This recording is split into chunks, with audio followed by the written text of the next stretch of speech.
కుంభరాశికి 8 ఆదాయం, 8 ఖర్చు.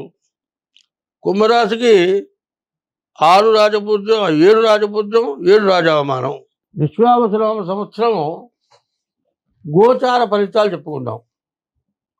ఈ గోచార ఫలితాలు విశ్వావసునామ సంవత్సరానికి మేషరాశిలోకి ఈ 30వ తారీఖు శని రావటం, 12వ రాశికి వచ్చాడు.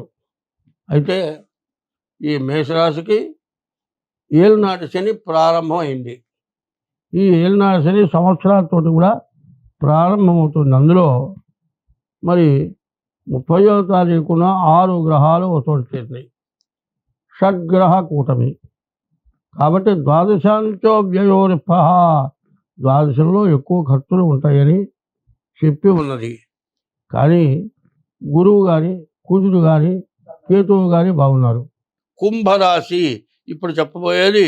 కుంభరాశికి 5 సంవత్సరాల నుంచి ఏలినాటి శని పట్టింది. మీనంలోకి శని వచ్చాడు. మరి మీనంలో అంటే ద్వితీయానికి వచ్చాడు. ద్వితీయం ధనాధిపతి, ధనాన్ని రక్షించేవాడు. ఇన్ని సంవత్సరాల నుంచి అప్పులు చేసుకున్నారు, వ్యాపారం ఆగిపోయినాయి. మరి ఎప్పుడైతే ద్వితీయానికి శని వచ్చాడో మళ్ళీ పాత వ్యాపారాలు చేస్తున్నారు, వ్యాపారాలు సాగుతున్నాయి. కానీ అప్పుల వాళ్ళు పీక్కు తింటున్నారు. ఎట్లా ఉంటుందంటే లక్షల బాకీ వాడు వదిలిపెడతాడు.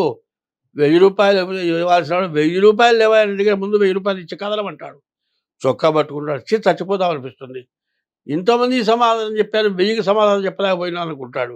అదే కాదండి, ఇంట్లో కూడా ఆడవాళ్ళైనా సరే చిన్న దాని దగ్గర తగాదా పెట్టుకుంటారు.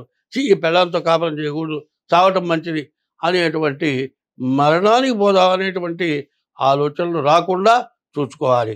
ఎందుకంటే పడాల్సిన కష్టాలన్నీ పడ్డారు, బయట పడ్డారు, అప్పులు ఉన్నాయి, అప్పులు తీరిపోతాయి. ఆస్తులు తాకట్టు పెట్టుంటే కూడా ఆస్తులు కూడా బాకీ తీర్చి తీసుకోగలుగుతారు. ఇప్పటికీ మీరు జరిగిన పరిస్థితుల్లో అప్పుకి ఆస్తికి సరిపోతుంది కాదు, ఇంకా ఎదురు కట్టాల్సి వస్తుంది అనుకుని ఉంటారు. కానీ ఇప్పుడు అది మాత్రం జరగదు. మీకు అన్ని విధాలా బాగుంటుంది. మరి ఈ కుంభరాశి ఇంత చాలా బాగుంది. మీనరాశికి 5 ఆదాయం, 5 ఖర్చు. మీనరాశికి 3 రాజపూజ్యం, 1 రాజావమానం. తర్వాత మీనరాశి వచ్చేప్పటికల్లా ఈ మీనరాశికి జన్మానికి శని వచ్చాడు. ఈ జన్మానికి శని రావటం 2వ భాగం. ఈ మీనరాశికి కూడా మరి ఏలినాటి శని ప్రారంభం 2వ భాగం అయింది. ఈ 2వ భాగం కావడం చేత ఈ మీనరాశి వాళ్ళు కూడా చాలా కష్టాలు పడటానికి అవకాశం ఉంది. ఈ మీనరాశి వాళ్ళు జాతకం చూపించుకొని సరైనటువంటి శాంతి చేసుకోండి.